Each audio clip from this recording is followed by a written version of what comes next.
bienvenue dans un nouvel épisode de l'oreillette de la bicycle.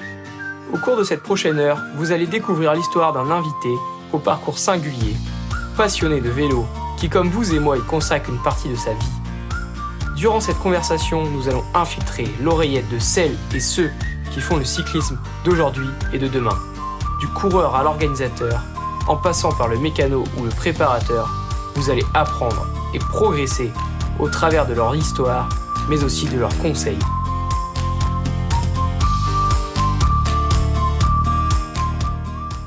Bonjour à tous et bienvenue dans ce nouvel épisode dans l'oreillette de la bicycle. Aujourd'hui, nous nous retrouvons avec Alexis Renard, membre d'Israël Cycling Academy.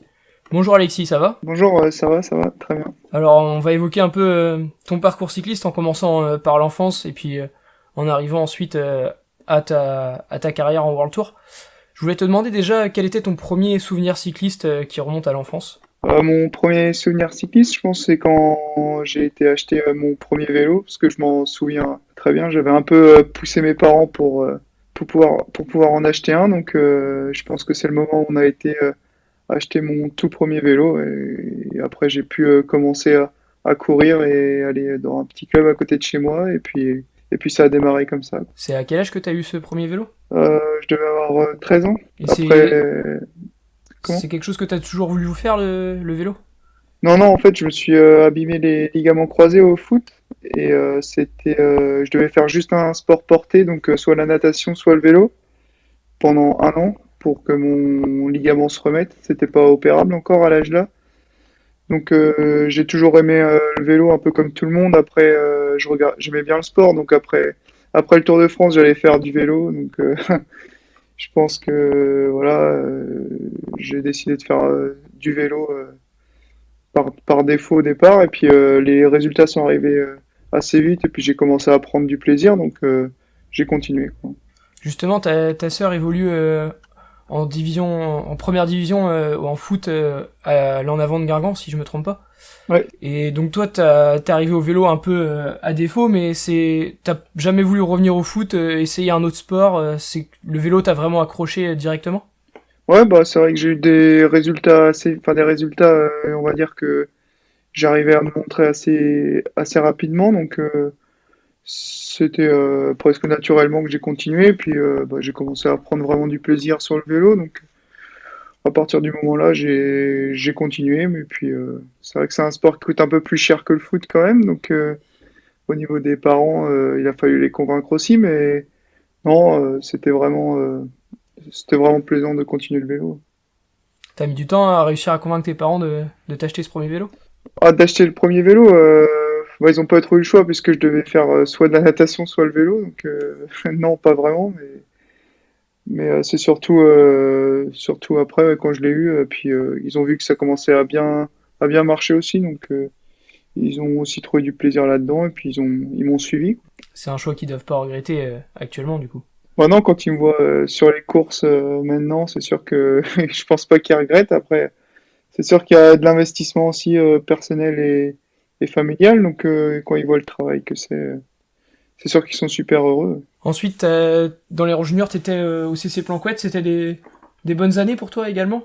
Où t'as pu découvrir des grandes courses, accéder à un plus haut niveau ? Ouais, c'est sûr que les années juniors, et puis quand j'étais à Planquette, c'est vrai que je pense que c'est sûr que c'était des très belles années. Après, il y en a eu aussi de très belles après, mais en junior, ouais, c'est vrai que j'ai découvert c'est là que j'ai commencé à vraiment voyager, à vraiment voir de très très belles courses, et en courant un peu, pas n'importe comment, mais comme en junior, quoi, où c'est un peu débridé, et puis on se prend pas vraiment la tête comme on peut le faire comme on peut faire du vélo un peu plus sérieusement quand on commence à vraiment toucher le haut niveau. Mais non, c'est vrai que c'était des très belles années, ouais, en équipe de France, et puis beaucoup de pays découverts, et vraiment sympa, ouais.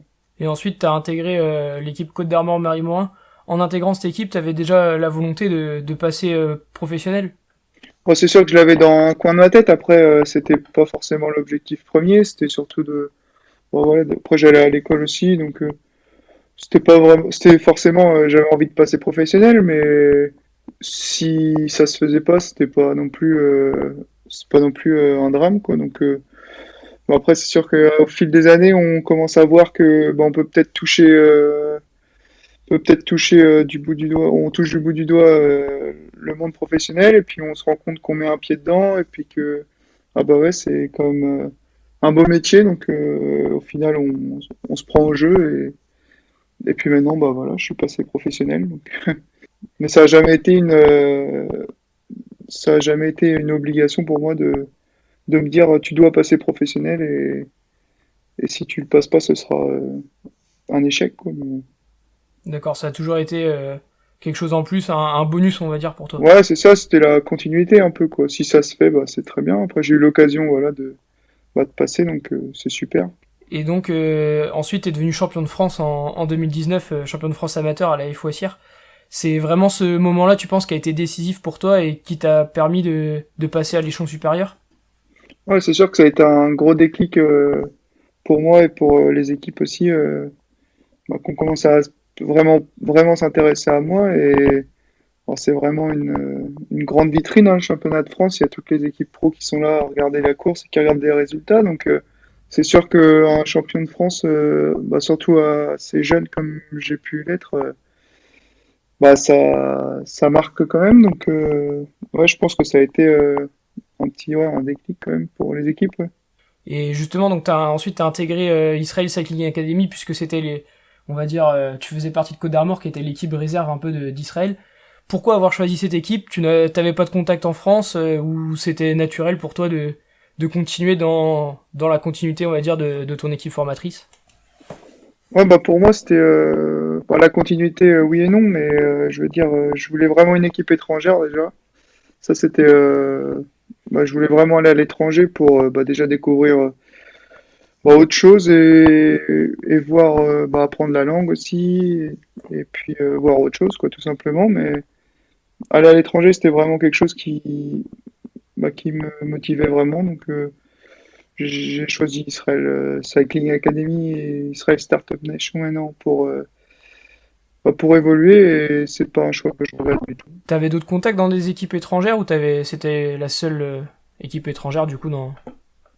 J'avais d'autres contacts, ouais, à l'étranger. Après, c'est toujours des paroles, hein, mais oui, j'avais d'autres contacts. Et donc pour toi, si tu dois continuer en changeant d'équipe, ça sera forcément à l'étranger. Tu t'aurais pas envie de tenter une expérience en France plus tard? Ah si, forcément que j'ai envie de tenter en France aussi, hein. J'ai envie de voir en France. Après, tout dépendra de les équipes qui me demandent aussi, et de la suite de ma carrière. Mais pour l'instant, je suis bien dans l'équipe, donc j'ai pas j'ai pas vocation à changer pour le moment. Donc Justement, ça se passe comment de courir pour une équipe étrangère où différentes nationalités sont mélangées? Ça va être assez différent de ce que tu as pu connaître chez les amateurs au niveau culturel, on va dire. ouais, c'est sûr que c'est complètement différent. Là, je suis vraiment en immersion totale avec des étrangers. Après, à Côte d'Armor, c'est vrai on avait pas mal d'Anglais qui étaient déjà présents. Et c'était aussi un peu la mentalité de Côte d'Armor, à vouloir vraiment accompagner des jeunes de l'étranger. Donc, j'avais déjà une première approche du sujet, mais là, vraiment, c'est moi qui vais directement au contact et dans une équipe étrangère. Et ouais, au départ, c'est sûr que c'était pas facile pour apprendre la langue, et j'avais pas un niveau d'anglais très très avancé, mais maintenant, je regrette pas du tout mon choix, et je pense que j'ai fait le bon choix, et puis ça m'a permis d'apprendre pas mal de trucs, et de voir autre chose tout simplement. Justement, en parlant de voir autre chose, t'as pu te rendre en Israël au cours de stage ou autre? Ouais, l'an passé en décembre, on avait fait un stage en Israël, donc on avait fait trois lieux. On avait commencé à Tel Aviv, on avait fait le désert du Negev ou un truc comme ça, et puis on a fini à Jérusalem. Et justement, c'est comment de rouler dans un pays qui est dans une situation, on peut dire, un peu délicate? C'est bien vu d'être en vélo là-bas, de représenter ce pays? Ouais, c'est vrai que là-bas j'étais un peu surpris parce qu'on entend vraiment beaucoup de choses, et au final, comme tu le dis, c'est un pays dans une situation délicate, mais en fait pas du tout, parce qu'on se rend compte qu'il y a beaucoup moins de policiers chez nous en fait, parce que quand les Israéliens, il y a eu 2 ou 3 Israéliens à venir à Côte d'Armor, je me rappelle, et ils nous demandaient pourquoi il y avait des policiers partout quand ils sont arrivés avec le plan Vigipirate, etc. Ils étaient un peu surpris, ils se demandaient ce qui se passait ils étaient tous armés les policiers, donc ils sont ils étaient surpris de ça alors que chez eux il se passe strictement rien, mais en fait on a été au plus proche de la frontière et etc. Et en fait, il se passe strictement rien. Et je pense que c'est juste les médias qui en font énormément et il faut y aller pour le voir. Et en fait, c'est un super pays. Et je pense que je retournerai en vacances là-bas, c'est sûr. C'est un bon souvenir pour toi d'avoir pu rouler dans ce pays? Bah, Tel Aviv, qui est une grande ville au bord de la mer, un peu comme en Europe, quoi. Et sinon, après, on a fait le désert et Jérusalem, qui est vraiment la vieille ville est vraiment historique, quoi. Et l'année dernière, du coup, c'était ta première saison pro, une saison un peu particulière, on va dire, avec le confinement. Comment t'as vécu cette première saison chez les professionnels? Un peu spécial, un peu comme tout le monde, je pense, sur le home trainer beaucoup. Mais, euh, mais non, non, ça s'est plutôt bien passé. J'ai réussi à vraiment bien gérer toute cette période Covid. Et ouais, j'ai bien travaillé quand même sur home trainer. Ça... Bon, après, voilà, c'était comme tout le monde, hein, on était tous dans le même bateau, donc j'ai pu faire une belle fin de saison quand même. Donc je suis pas déçu et je pense avoir bien géré ma première saison chez les pros. Et on va passer donc maintenant à 2021. Comment tu juges ton début de saison? On va dire moyen, parce que j'ai eu pas mal de soucis mécaniques sur les classiques flandriennes. Et on sait que sur ces courses-là, il faut pas un seul pépin, un seul grain de sable, sinon il n'y a plus rien qui va du tout. Donc c'est vrai que je le jugerais moyennement quand même. Après, les courses où j'ai pas eu de pépin, ça a plutôt bien marché. Donc j'ai pu me rassurer aussi là-dessus. Mais ouais, en général, on va dire moyennement, moyen, quoi. Et quels sont tes prochains objectifs pour cette saison? Là, je serai aligné sur le critérium du Dauphiné, donc ce sera la prochaine grosse échéance à venir. Justement, tu parlais des Flandriennes, t'en as beaucoup couru en début de saison. C'est des courses qui pourraient devenir des objectifs pour toi dans quelques années, une fois que t'auras pris un peu de maturité, que t'auras vu comment fonctionnent ces courses? Moi, je pense que ça peut être des courses qui peuvent me convenir bah, au vu de mon profil. Donc, ça peut être là, cette année, j'ai fait toutes les Flandriennes et je pense que ça peut être le programme pour les prochaines années aussi. Donc, ouais, je pense que ça peut être des courses qui peuvent me convenir, ouais. Tu te considères plus comme un coureur de classique, un coureur à étapes Moi, je pense que j'ai plusieurs profils suivant la saison, on va dire. Peut-être plus coureur de classique en début de saison et je suis capable de me tourner vers les courses à étapes et les courses assez dures quand elles arrivent. Donc, je pense que je peux assez vite me tourner. Je pense avoir 2 profils, quoi. Être Ça capable te de dérange faire pas les de deux. passer de l'un à l'autre Non, non, c'est pas. Il faut un peu de temps, D'accord. mais il faut réussir à manager le poids, etc. C'est quelque chose que t'arrives à faire facilement, de gérer ton poids, la nutrition. Vous avez peut-être des aides aussi avec l'équipe. Non, après j'arrive à faire un peu tout seul, quoi. Je sais quand faut serrer la vis, quoi. Ça après c'est chacun, je pense, qui est capable de savoir s'il est capable ou non de perdre. Dans ton équipe, t'as des grands noms, on va dire, avec Christopher Froome qui est arrivé cet hiver, André Greipel qui était déjà là quand t'as rejoint l'équipe. C'est impressionnant au début d'être avec des coureurs comme ça dans son équipe, dans son bus, aux entraînements. Ça t'a un peu impressionné au début ou pas? Bon, au début forcément un peu, hein, quand on les voit, on se dit ouais, quand même il a un sacré palmarès, mais au final on est tous dans le même bateau et on se rend compte qu'on fait le même métier et que ils sont très abordables aussi. Donc on se rend compte qu'ils sont comme nous et que il n'y a pas grand-chose qui nous différencie à part le palmarès et la notoriété. Mais non, non, ils sont super abordables, donc il y a vraiment pas, il y a vraiment pas de différence.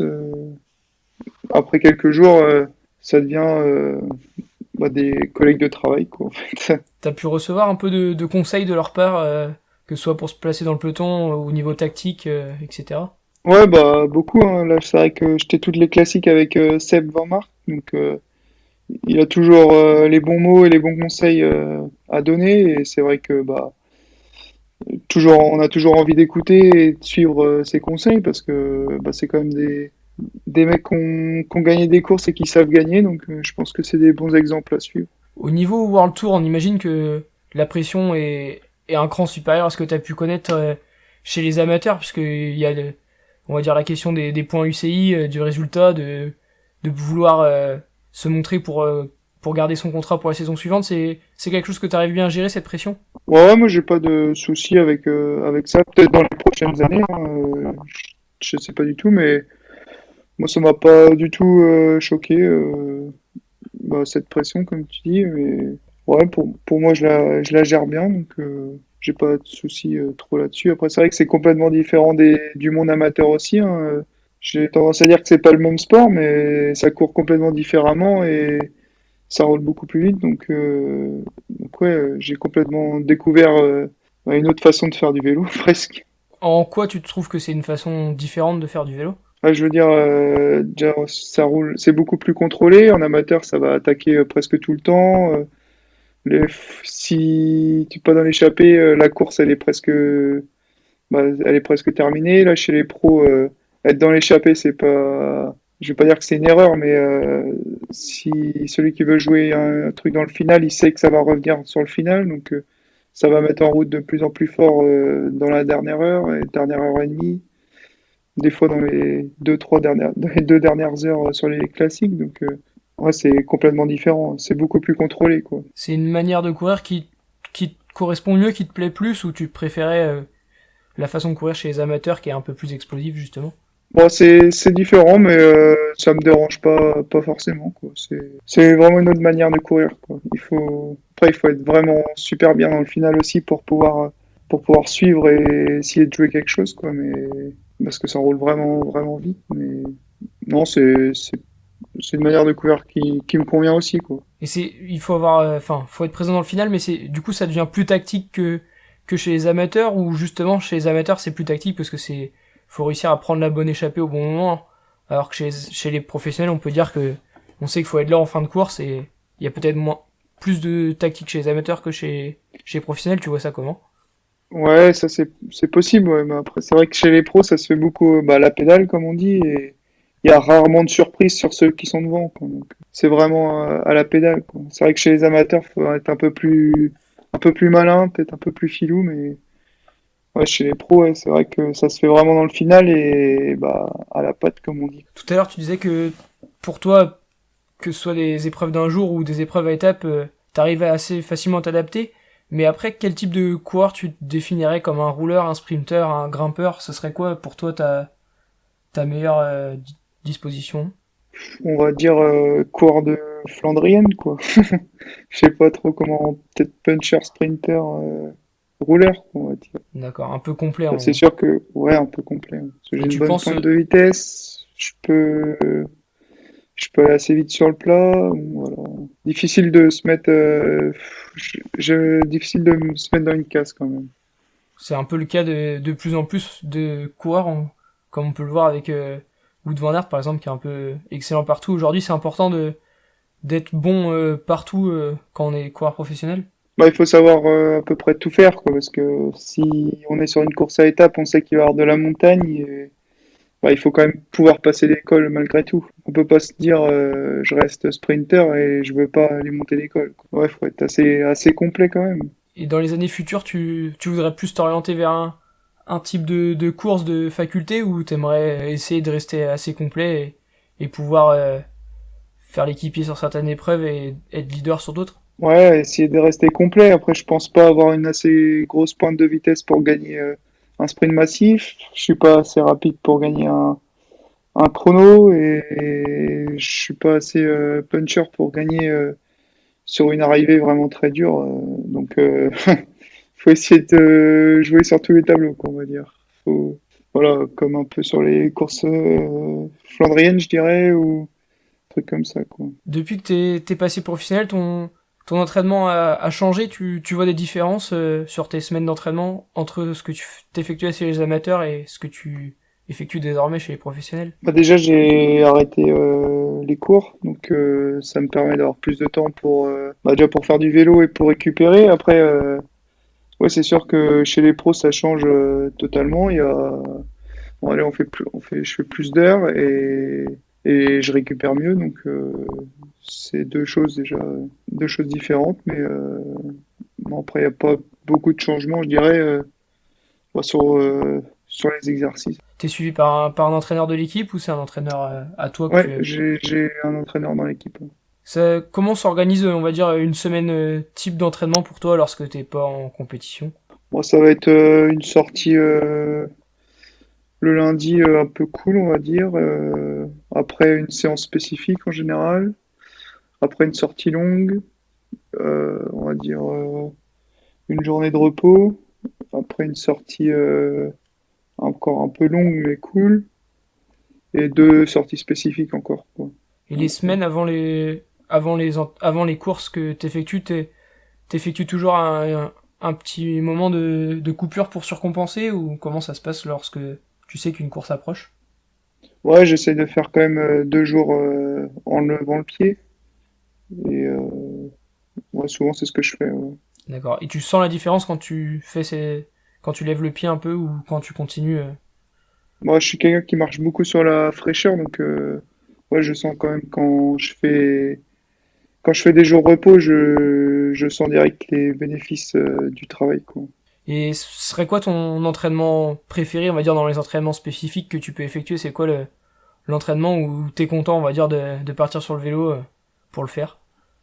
Moi, j'aime bien. Non, honnêtement, toutes les sorties me font plaisir, mais j'ai pas vraiment d'entraînement spécifique que j'aime bien. Après, même sur une sortie longue, par exemple, j'aime bien. Je me dis, allez, aujourd'hui, tu fais tant de cadence de pédalage, comme ça, essayer de bien tourner les jambes. Non, ça, j'aime bien. Un peu faire au feeling aussi.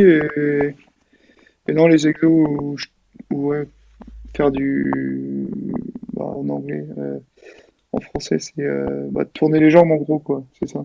Et avec des petites accélérations entre-temps. Et pour préparer les classiques flandriennes, t'as pu effectuer des stages entre Roubaix et la Belgique où tu t'entraînais plus spécifiquement par chez toi. Ça s'organise pour préparer spécifiquement ce genre d'objectif? Bah après, c'était surtout par chez moi que je m'entraînais, hein. Puis bah, avec les courses aussi en amont qui nous font progresser. Après, quand les courses commencent, c'est souvent, quand je reviens chez moi, c'est souvent de la récup, hein, on va dire. Mais j'ai pu faire c'était Bessèges. Et après, je devais courir en Belgique un peu de temps après. Mais j'étais positif, du coup, j'ai pas pu y aller. Et je me suis entraîné par chez moi. C'est vrai que j'ai des parcours quand même chez moi qui me permettent de presque simuler bah, les courses belges. Donc ça, c'est pas mal aussi. Hein. Une bosse Ok, assez raide et courte, quoi. d'accord. Et pour préparer un peu spécifiquement les pavés, vous n'avez pas de stage en Belgique pour aller voir ça de plus près? On a fait un stage de 3 jours reconnaissance de Tour des Flandres, bah, à travers la Flandre. Et je sais même plus l'autre. Et si, bah, on avait fait un petit stage, quoi, de reconnaissance surtout. Tu viens d'émettre le fait que t'as été positif au Covid, t'as pas ressenti d'effet Ah, indésirable, on va je veux dire? dire, faux positif, on va dire. Ah oui, d'accord, ok. C'était un faux test. D'accord. Parce que, non, enfin, oui, t'aurais pu avoir, on Moi, va dire, des... non, j'ai jamais été en D'accord. contact avec. T'as d'autres passions, sinon, qu'elles soient tout autres que le sport, même, dans la vie? Moi, j'aime bien la pâtisserie, beaucoup. D'accord. C'est quelque chose que tu t'effectues au quotidien quand t'es chez toi? Bah, quand je suis chez moi, j'essaye un peu de m'amuser. Après, j'évite de trop en faire parce que sinon je les mange. Mais non, non, ouais, j'aime bien sur les réseaux regarder un peu ce qui se passe et puis aussi m'intéresser bah, voilà, aux techniques de base, etc. Si t'avais parce qu'on, notre cible de base, on va dire, c'est un peu les cyclosportifs et les Mm. compétiteurs amateurs. Si t'avais un conseil à donner un cyclo qui souhaiterait, on va dire, disputer soit une cyclo sportive pavée ou même se lancer un peu dans le gravel assez léger, ça serait quoi pour bien appréhender ce genre d'effort et ce genre de type de terrain, on va dire? On va bien choisir ses pressions de pneus déjà. Et ouais, surtout pour éviter d'avoir le dos cassé, quoi. Mais surtout, ouais, bah, le type de. Surtout la pression des boyaux, quoi. Éviter de crever et se faire trop secouer, on va dire. C'est quelque chose que tu Bon, fais au fur et à mesure, le réglage des pressions, enfin au fur bon, et à ça mesure de... après, faut vraiment essayer, hein. Puis en fonction des autres aussi, c'est vrai que moi, niveau mécanique, je suis pas le meilleur. Et je me fie beaucoup aux autres, et bah, notamment quand je disais les conseils de Seb Van Mark, je lui demandais beaucoup ce qu'il faisait et qu'est-ce qu'il en pensait et pourquoi il mettait ça. Et aussi m'intéresser à ça parce que moi j'y connaissais, moi je viens de Bretagne, donc je connais rien en pavé, hein, presque. J'en ai presque jamais fait, donc quand on me dit faut gonfler à temps, bah, je fais pareil, comme ça je pense que c'est bien, mais c'est vrai que en essayant deux types de pression, on se rend compte que ça joue un peu quand même. Donc ouais, c'est quand même important. Tu mets la même pression à l'avant et à l'arrière ou tu différencies un peu Non, les... je devais, pour par exemple une course comme le Tour des Flandres où il y a un peu de pavé quand même, ça devait être 6-2, 6-4 quoi. D'accord, sur des boyaux de 28, 26, max 26. 6. Et vous êtes ouais, vous êtes à boyaux sur des courses... On est à Boyau, ouais. D'accord. Et vous avez... Tubeless, je crois même. Ah oui, Tubeless. tu blesses. Vous avez pu faire des tests justement pour essayer différents pneus sur ce genre de course ou pas? Non, pas du tout. Bah, ça, c'est les pneus classiques un peu, quoi. On va dire.